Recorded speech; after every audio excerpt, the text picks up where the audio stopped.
planet, damn it. If I rule the world. Wonderful. Thanks so much, Duncan, for playing that music for us. So welcome, everybody. I'm Janet O with Encore.org, and that music is by a performer named Milk. And Milk did a performance for the Encore community a couple of weeks ago, and it's called If I Ruled the World. So if you're interested in checking it out to hear the whole thing, please do. So for those of you who can't see me, I'm a 42-year-old Korean American woman. I've been working with Encore since my early 20s. So I feel like I've kind of been doing this work for nearly half my life. I'm going to turn it over also to Eunice to say hello. Hi, everyone. I am Eunice Lynn Nichols, and I'm a Vice President for Innovation at Encore. I'm really happy to be here with you. I am about to turn 46 in just 3 days, and I have been with Encore since my 20s. So I feel like I have been through many decades here and have seen the evolution of Encore. I'm excited to tell you more about who we are and where we've been in just a little bit and where we're headed. So thanks for being here. Thanks, Eunice. So just so everyone knows, we're recording this session. We'll share the recording afterwards, and we'll also put it up on our website. So if anything comes up and you need to hop off early, it'll all be saved for you. And as questions come up throughout this webinar, please just go ahead and put them into the chat, and we will have a dedicated time for questions at the end, but it's great for us to kind of see those questions as they come in. And then I also just want to give a shout out to Duncan, who is helping us with tech this time around. So thank you so much, Duncan, for being here with us. All right, so let me go over what we're going to be talking about today. So here's our agenda. We want to give you an intro to Encore.org and just ground you in the larger context of our work. We'll provide an overview of the Gen2Gen Innovation Fellowship, and we'll talk about eligibility and criteria, and then we'll address questions that come up. So a pretty simple agenda, and Eunice is going to start us off with a little bit more info on Encore.org. Great. So for those of you who have heard of us, Encore is a national nonprofit, and we're really dedicated to bridging divides, connecting people across generations, and working to create a better future together. And we really work to change the culture and the narrative that's told about older and youngers together in a couple of ways. The biggest way we do that is to actually accelerate innovation. And we do that by offering a variety of fellowships that help change makers bring an intergenerational lens to solving society's greatest problems. We think many of you, if not all of you, are part of that community of exciting social innovators who see the value of what can be done when older and younger come together for mutual benefit, and then are really kind of pointed at the direction of some of our big challenges. Our goal is to leverage leaders and organizations and networks to do that work co-generationally, to co-create solutions by harnessing the unique energy and experience and wisdom of younger and older people to build that movement that we all need to make intergenerational connection and collaboration the norm. So some people have asked why have we launched the Gen2Gen Innovation Fellowship? Kind of why now? As many of you are kind of living and breathing the reality of the growing divides that we're experiencing across our country, skyrocketing rates of social isolation and loneliness, in particular during the pandemic. We have kind of renewed and doubled down on our interest in catalyzing new ways of doing things that would reweave the fabric of society and bring people together in ways that could solve a variety of problems. So we think that there's never been a more urgent time for us to be that catalyst that could support innovators doing that work. Janet, both can attest to the fact that sometimes that work can feel very isolating and alone, where it's like you feel like you're the only one in your community who has that lens, and we want to be that community for you. So the goal of the fellowship is pretty simple. It's to elevate and catalyze social innovation to address the many divides that are happening across our country. We are equally passionate about helping our fellows move through whatever inflection point they're at, and then to progress to the next stage in the development of their intergenerational work. And then in the process of doing that, we hope to engage and inspire the broader field of intergenerational social innovation. So that's what Encore is about and why we're doing the fellowship right now. Thanks, Eunice. So as you can see from this picture, this was our first class of fellows since last year was our inaugural year.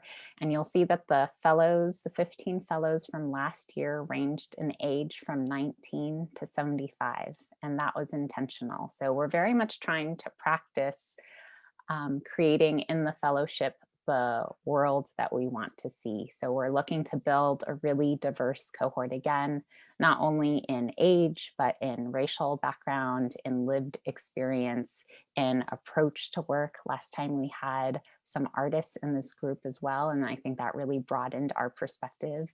And then also an issue area.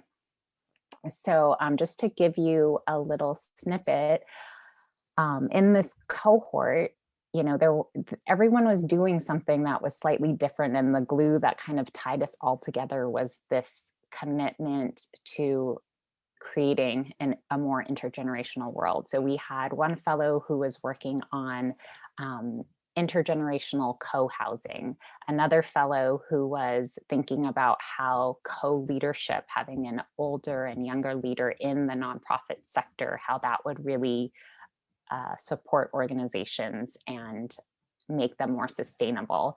And then we had another fellow, Brittany Pascal, who was working on community healing, specifically through remembering lynchings that happen in her community. So we're gonna play Brittany's video just to give you a little context around this. As part of the fellowship, and we'll talk a little bit more about this in a minute, but all of the 15 fellows crafted and gave, and we produced a 3-minute talk that then we shared to a larger network. So here is Brittany Pascal's video. What, if anything, do memory and justice have to do with each other? In the summer of 2018, I began to face this question head on. As the daughter of a woman who desegregated schools, the great-great-great-granddaughter of enslaved people, and a veteran community organizer, I knew a little about memory, and I thought about justice. Yet, I found myself standing in the middle of Montgomery, Alabama, at the Equal Justice Initiative, beaming with curiosity. I stood there reading marker after marker of names I didn't know. Samuel Smith, Henry and Ephraim Grizzard. Eventually, I came to a marker with the names of victims of racial terror lynchings in Davidson County, where I lived, worked, and called home. Sadly, I didn't know those names either.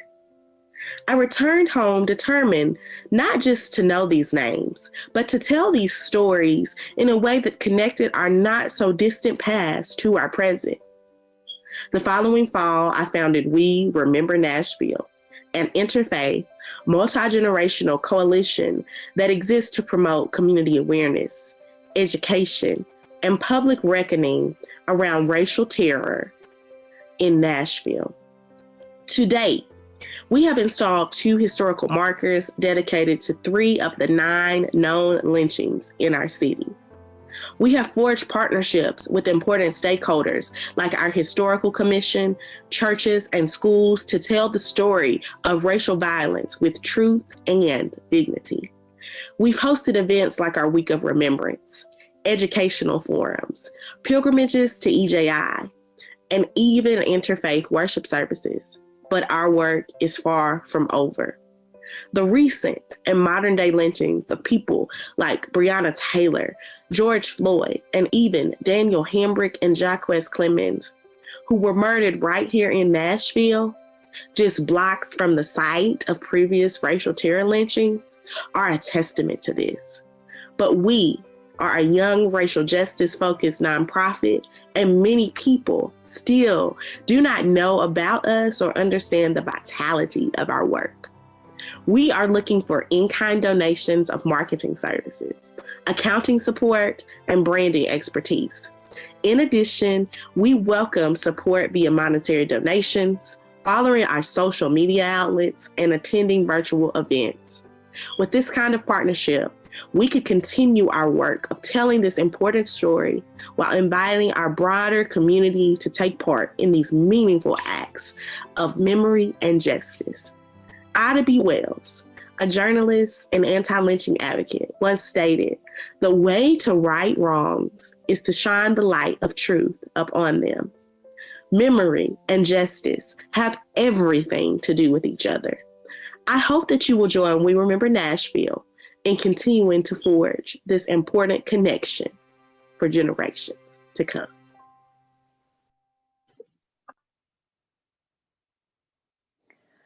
So that was Brittany's really beautiful and powerful video that she created during the fellowship. And you'll see that part of that was storytelling and really helping not only our community, but the larger world think about how important it is to connect generations in that kind of work. And then you'll also notice she goes into a part towards the end where she's letting people know how they can continue to support her work. So I think that was also a big part of what we're trying to do with the fellowship, is share these stories more broadly and then attract resources to help further the work. So I wanted to share a little bit about the fellowship and what the fellowship journey kind of looks like. So the fellowship is a 9-month fellowship.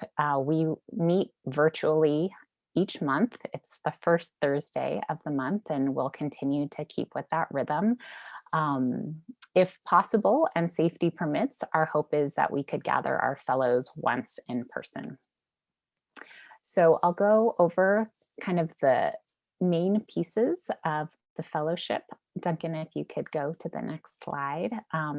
I think at the foundation, the fellowship is really about each of our fellows kind of showing up as full people, both personally and professionally, and trying to share some of that vulnerability that Eunice mentioned. Of often what I hear is it feels lonely to be doing this work.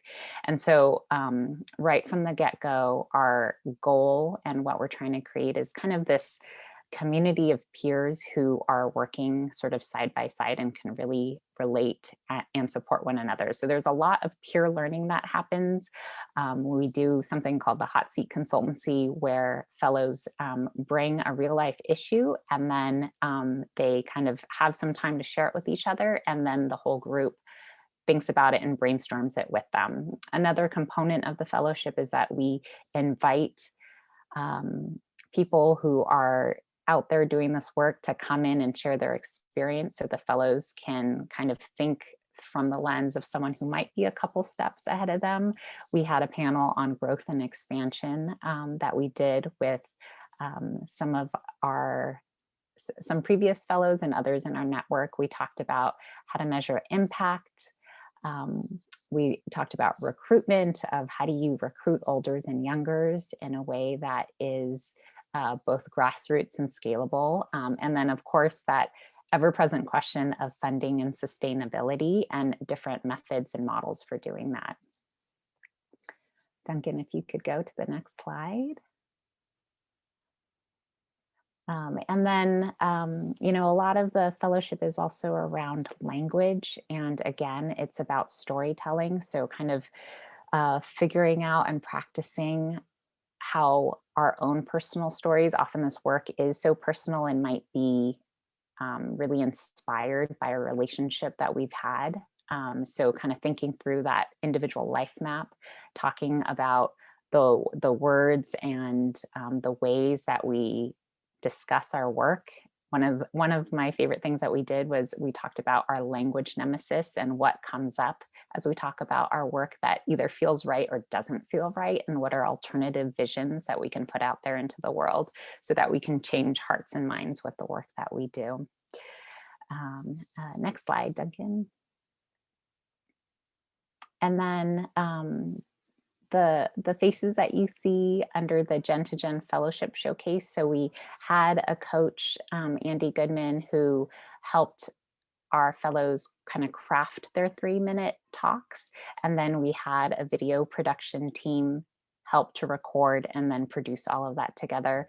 And then throughout the fellowship, we're also talking about, with these assets and with others, how do we use social media? How do we use regular media? How do we use all the other things in our world and in our networks to spread our ideas and visions for the future?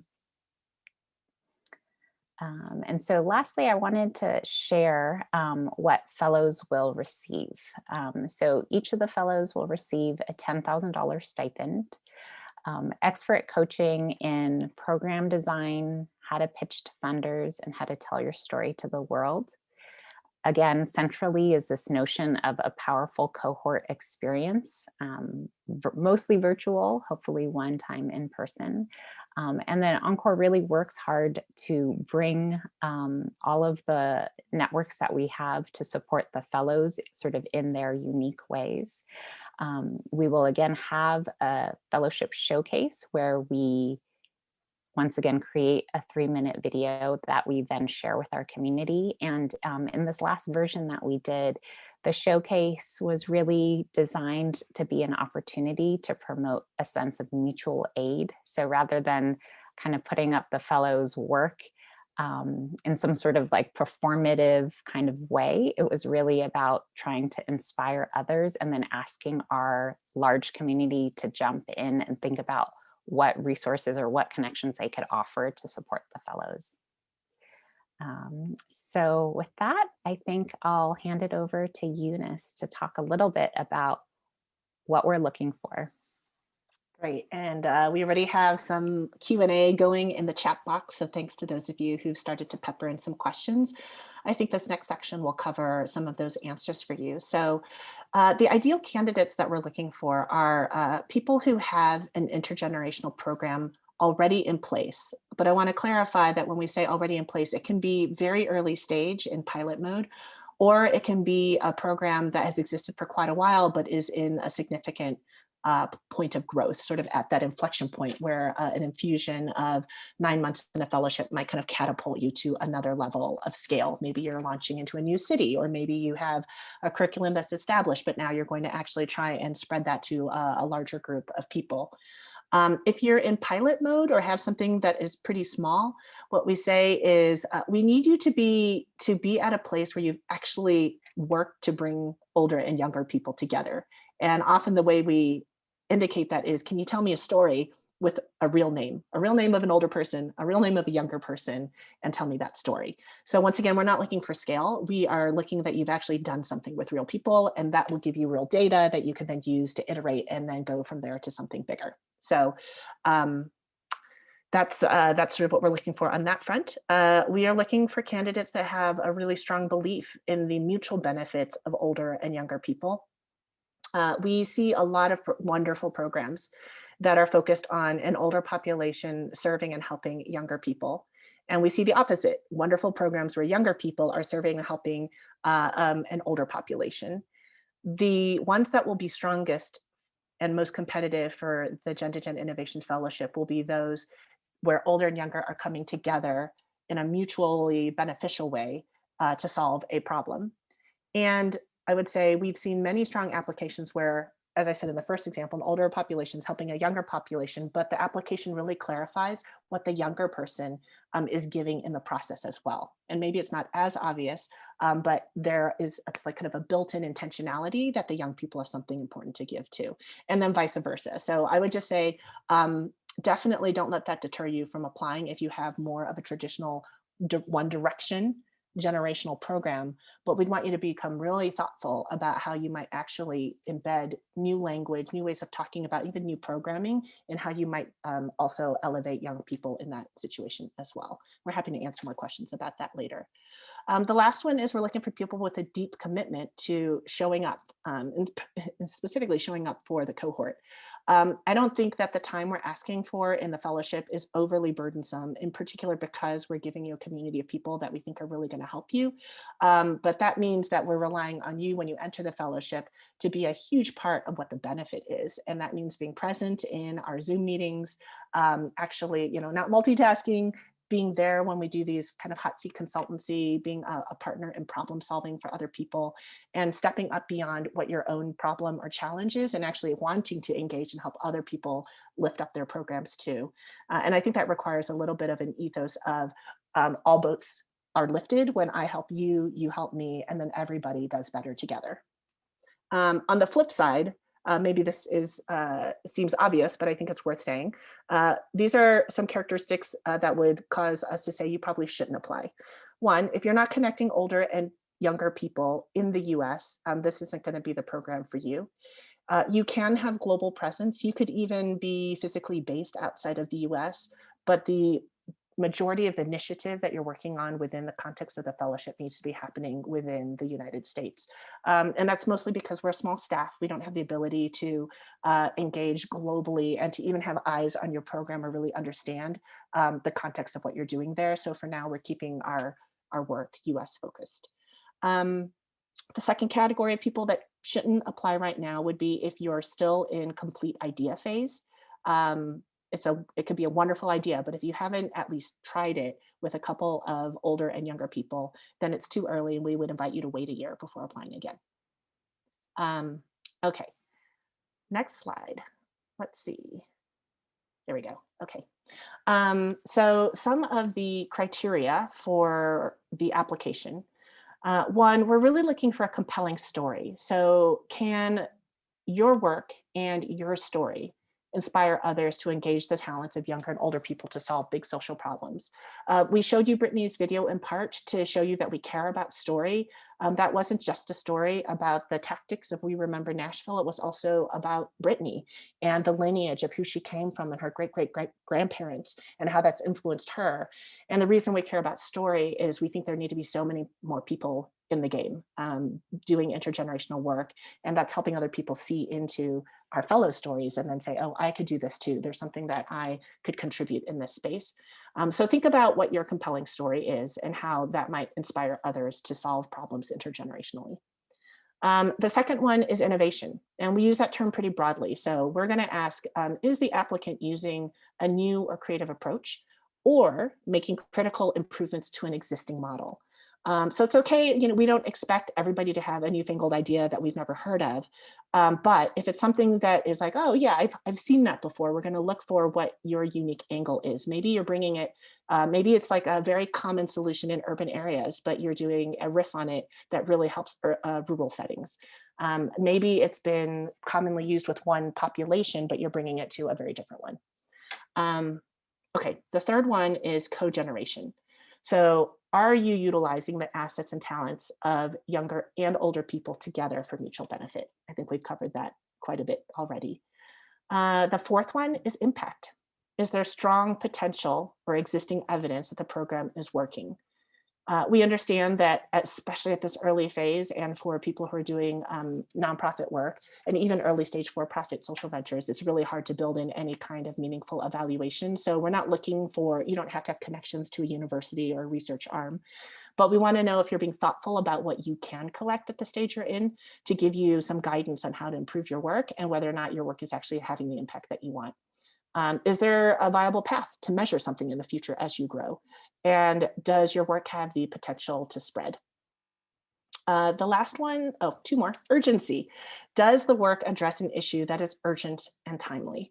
So think about kind of, we've been through a lot with COVID, racial reckoning, lots of division in our country. I think to the extent that you can tie your work to where we're at right now as a country and why your work is needed today more than ever, that will help us understand why this is the year that you should be in our fellowship. The last one is leadership. Are you able to mobilize others to make your vision a reality? And once again, in particular, for those of you who have an idea and are in the early kind of pilot stages, I think helping us understand how you have capacity to mobilize people. Maybe you only have a few volunteers, but you want to help us see the potential that you have to actually get to a much larger group of people as you stabilize your early work. Thanks, Eunice. So I'm going to go over the timeline in terms of what's next. So July 18th is when applications are due, and it's by 11:59 p.m. Pacific time.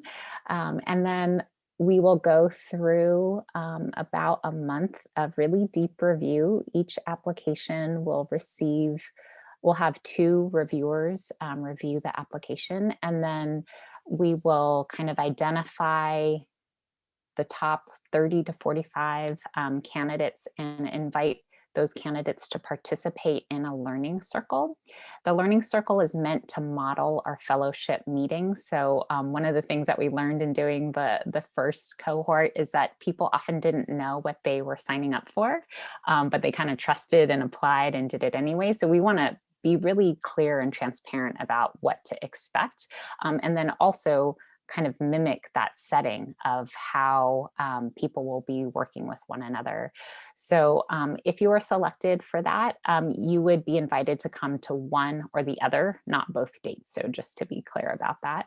And then in mid-September, we will notify all applicants and then also announce our 15 fellows. And then in terms of the fellowship timeline, the fellowship will start the first Thursday of October. So that's October 7th. The meetings are from 9:30 to 12:30 Pacific, and then each first Thursday of the month. In the spring of 2022, we will do another Gen2Gen Innovation Showcase. And then in June, so the first Thursday of June will be the graduation for this cohort.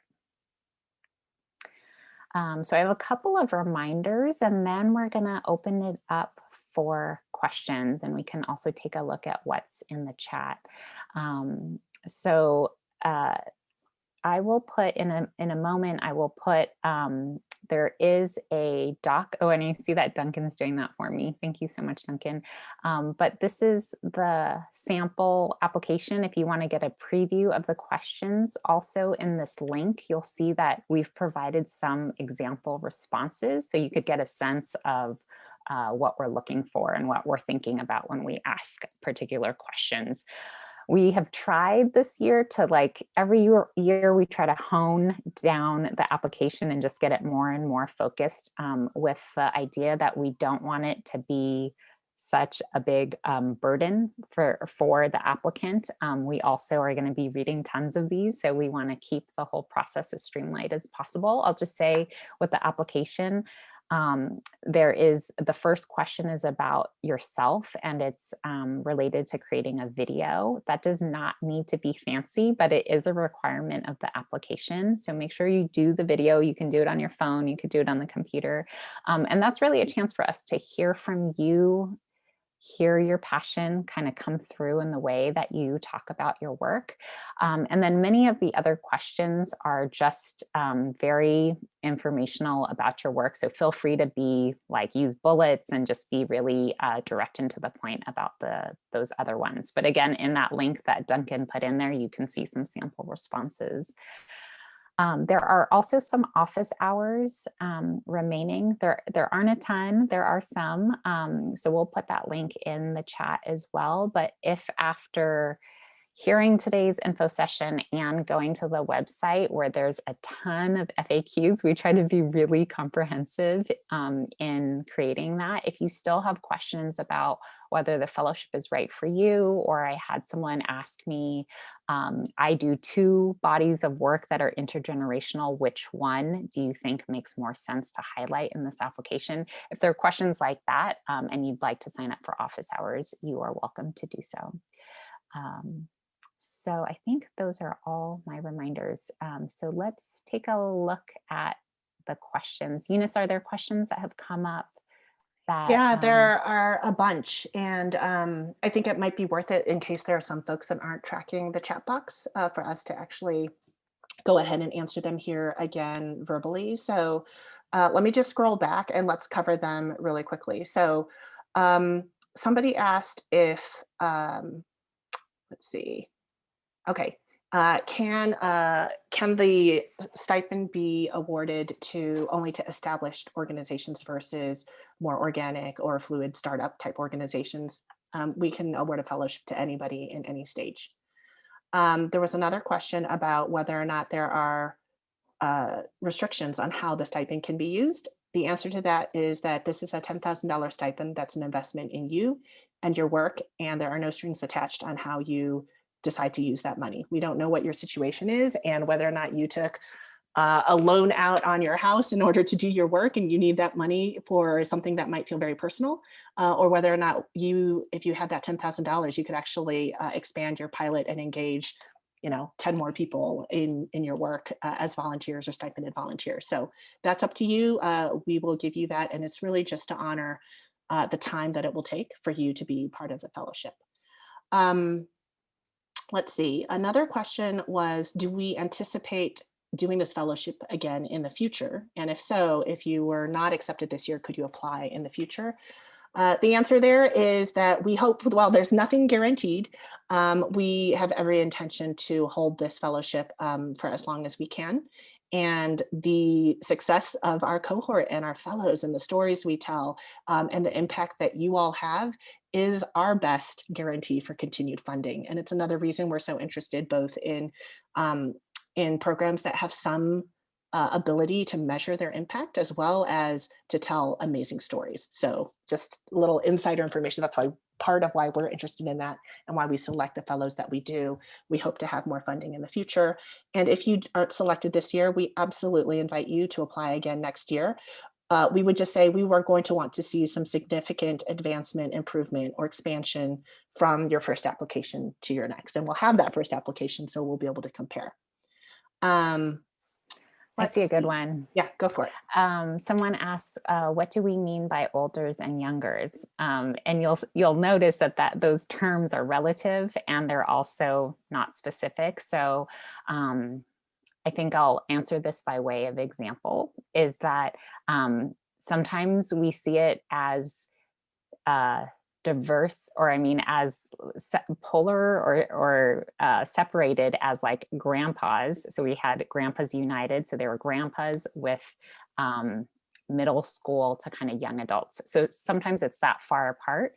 Other times, it might be college students and young adults with people who are 50 and older. So it really, I think, varies. And I wouldn't say that we have like a specific number when we're thinking about it. I think we're thinking about life experience, stage of life. I think we're also thinking about like different perspectives. We use this term often, bridging divides. So that's kind of the way that we think about it in some respect is, would these populations, do they naturally come together in the world? And in most cases, we're pretty age siloed.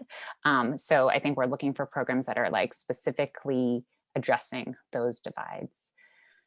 I might add one more thing to that, which is sometimes we get an application where the work is involving older and younger people. It's actually involving people of all ages.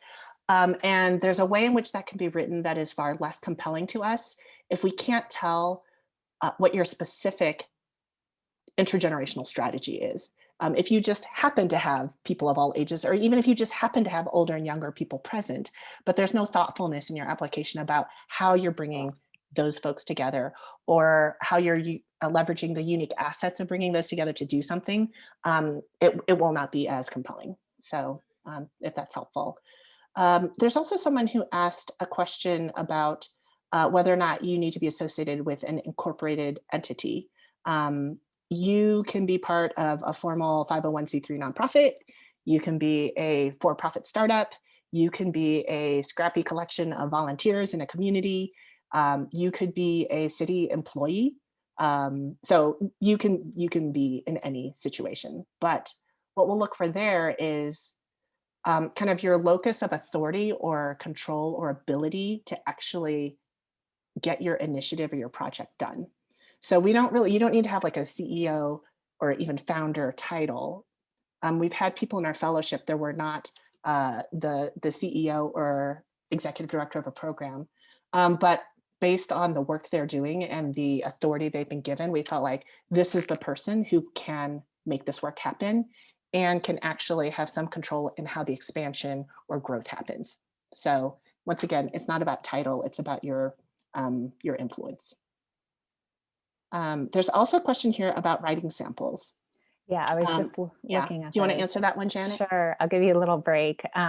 So the writing sample question is optional, but it's a chance for us to get a sense of how you talk about your work. So there's a question about, does it need to relate directly to my intergenerational program? I would say the more that it connects to what you're pitching in your application, the better. If it's we will still look at things that are about other topics, and that's totally fine. That will give us a sense of how you write or how you talk or how you think. I would say the more aligned it is with your work, the better. So if you're kind of thinking about which one to use, that's one way to think about it. Someone asked a question about if it's in a chapter or a book. We don't need the entire chapter. So if you want to give us like a little snippet or something like that, it's the reviewers are going to have a limited amount of time to read through your application. They're going to start with your video to get a sense of who you are, and they're going to read through your responses. They'll probably, like, if you put in some social media links, they might, just like lightly check those out, look at your writing sample. They're not going to be reading it and doing a deep analysis. It's just adding to the picture and the fullness of who you are as a person. And I think getting a sense for your voice. We are really interested in your unique voice and how you're going to talk about the work. We'll have a showcase where you'll get to tell your story. One of the things we'll try to do over the course of 9 months is to elevate your platform. So if we can get you a slot to speak as a panelist on something, if we can point a journalist to you to interview you for something, or help serve you up for a podcast on the power of intergenerational connection. So we want to have a sense for what unique voice or lens you're going to bring to that kind of storytelling. So anything you have that would give us a sense for that will be helpful. Janet, I saw there's some people with questions about how to sign up for a Q&A slot for an office hour if we haven't fully answered their questions here. Yeah, so let me see. I think Duncan put that in the chat. I know the chat is kind of getting a little crazy, so I'll put it in there too. So that is, it's a link to a Google Calendar with appointment slots. So if you use a Google Calendar, it will automatically come up in your time zone. If not, the default is Pacific time. I can see that Dolores is shaking her head, so I'm guessing that that's not working for you. Maybe just show me, and I'm only looking at some of your faces, but if you were able to click and that took you to appointment slots, give me a thumbs up. I'm just wondering if it worked for people. I see Julia said it worked for her. Elizabeth said, okay. Why don't I put my email in here and I can follow up with people who are having any trouble, and we can just figure that out.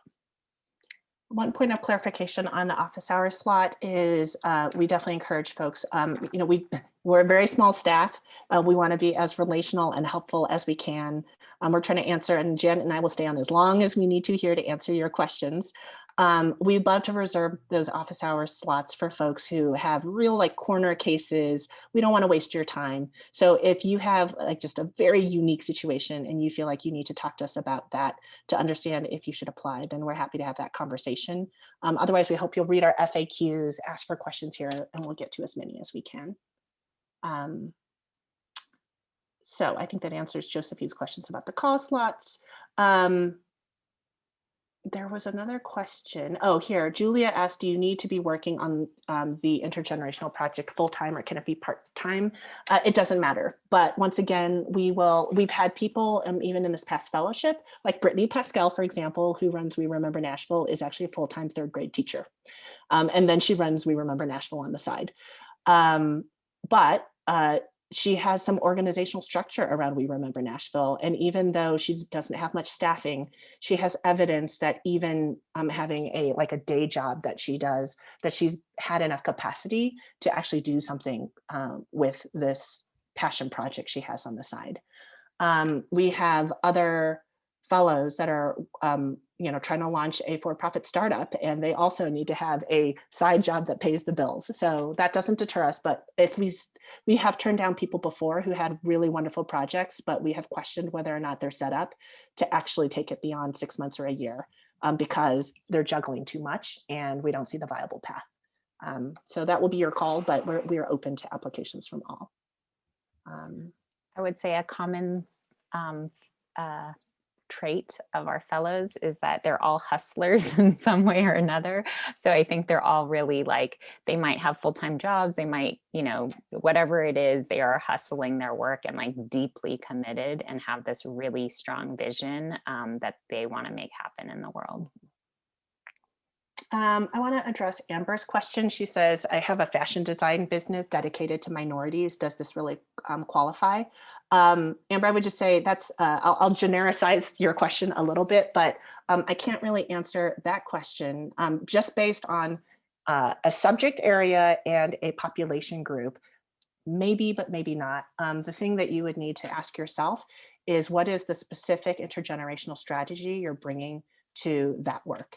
If you have a really clear answer to that and a perspective and have some stories to tell about that, then absolutely you would qualify to apply.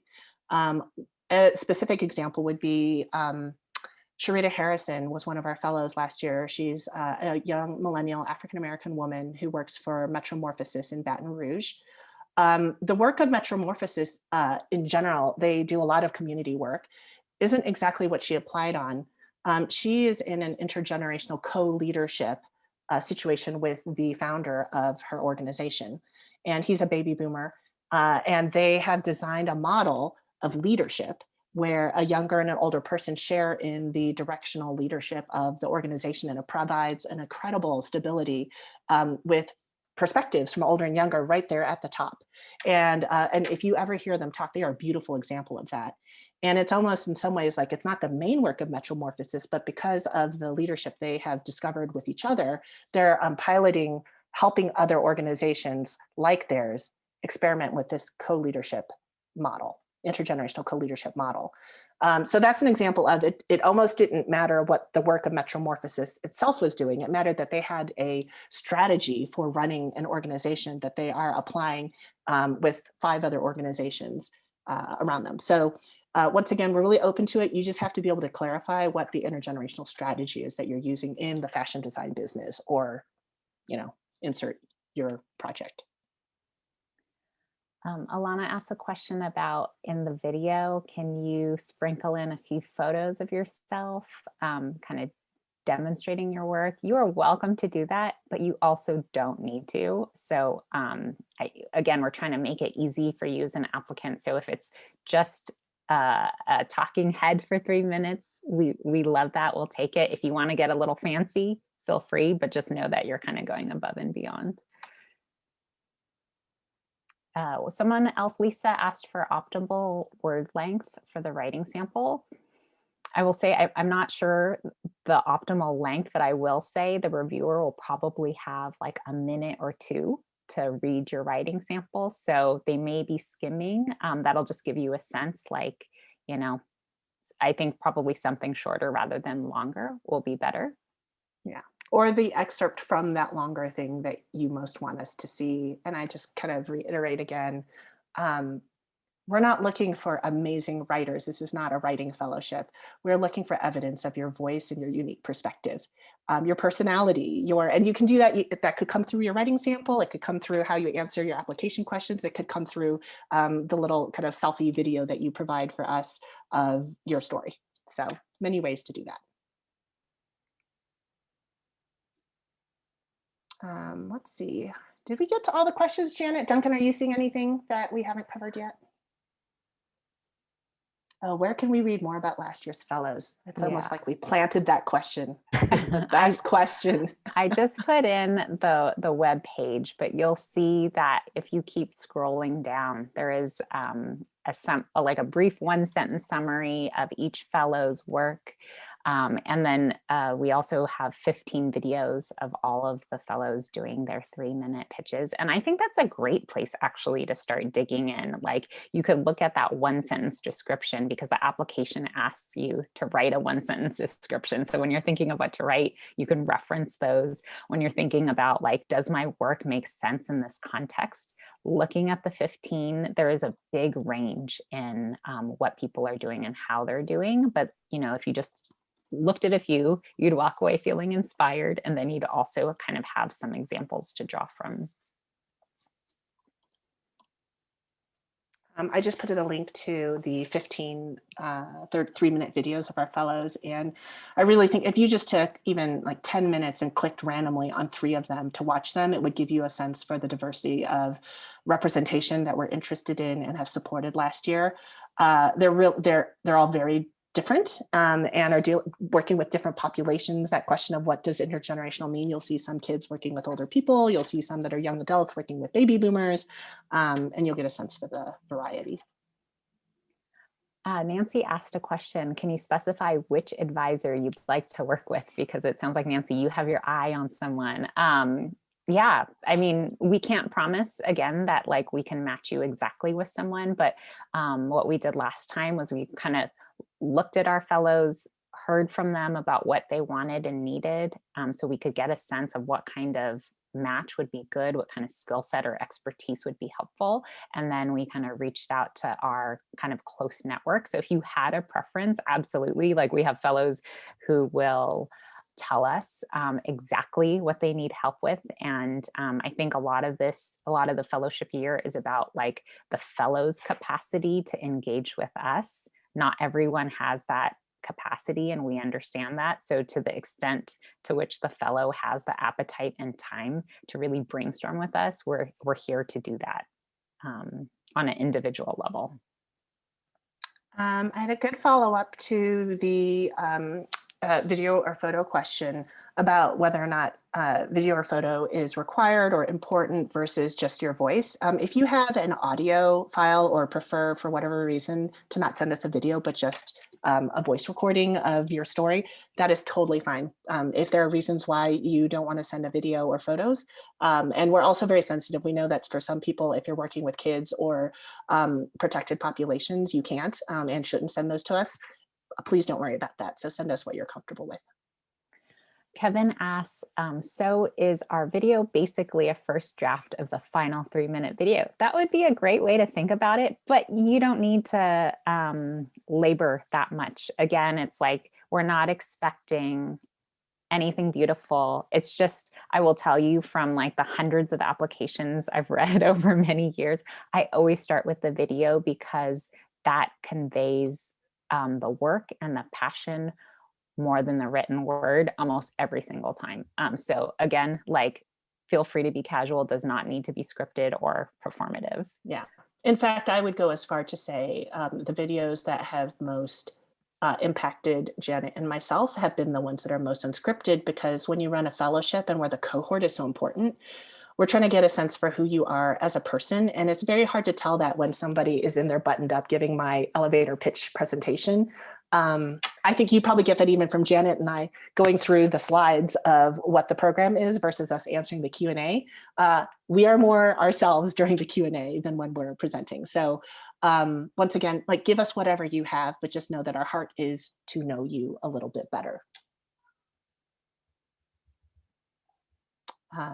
And if you make it into the fellowship, we have plenty of time to invest in you telling your story. So the perfecting of that art.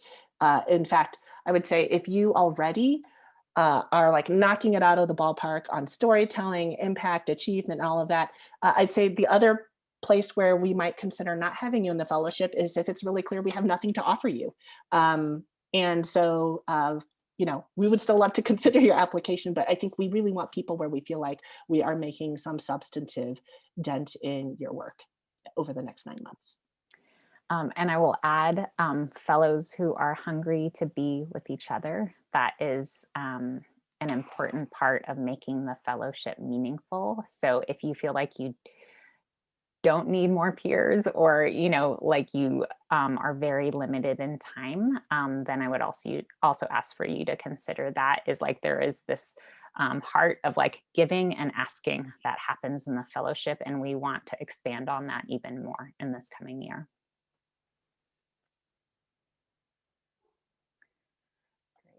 Any other questions? Yeah. Last call. And I think what we'll do, I'm just keeping one eye on the chat, but we're going to go out on another fellows video. This is Rowena Ritchie. Rowena is an artist, and her work was just such a beautiful way of focusing on the individual, but also kind of bringing in a larger sense of what is possible for groups of people. So Duncan's going to play that video for us. Thank you so much, everyone, for being here. So lovely to see your faces, and best of luck with all of your work. A 7-year-old boy places his hand on a piece of red felt, traces it, then cuts around it and carefully stitches it to a pillow. During the pandemic, his grandmother had to give up all physical contact with him and everyone else. And so Wakes made her this pillow. And whenever they would talk on the phone, she would place her hand over his pillow hand, a proxy and a promise of hand-holding to come. My name is Rowena Ritchie, and that is the true story of Wakes Wilner and his grandmother, Sook.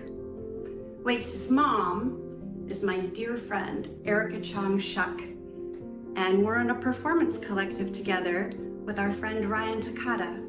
We're called For You.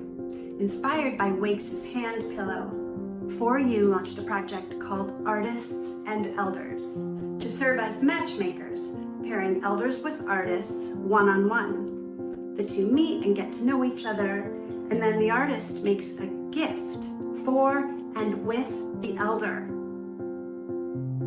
Sounds simple, right? But our goals are profound. We're tackling two problems. First is the social isolation of elders, which reached crisis levels during the pandemic.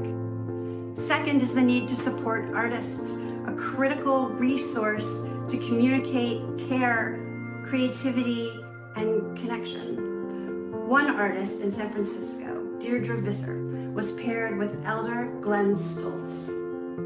Because of COVID-19, Glenn couldn't get out, so he would go to his windows to draw. When Deirdre first met Glenn, she said she could sense right away that the best gift she could deliver him was her sustained interest in his art and creative practice. And so, Deirdre helped Glenn mount his first ever public exhibit titled Out My Window, a collection of original paintings by Glenn Stoltz, age 79. The generosity and creativity of all the elders and artists have astounded us. You can see the gifts and creative process on our website. For Sook, Wakes' grandmother, the social isolation was lifted, but for countless others, it is not limited to the pandemic. Deep down, we all want to see and be seen. We all want to feel heard. We all want to give gifts and to receive them. We want someone to say, "This is for you."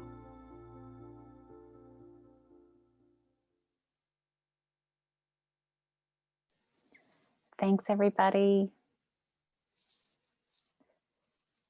Take care. We'll email out a recording of this session and also make it available on our website, probably somewhere near where the FAQs are. So stay posted. Bye, everyone.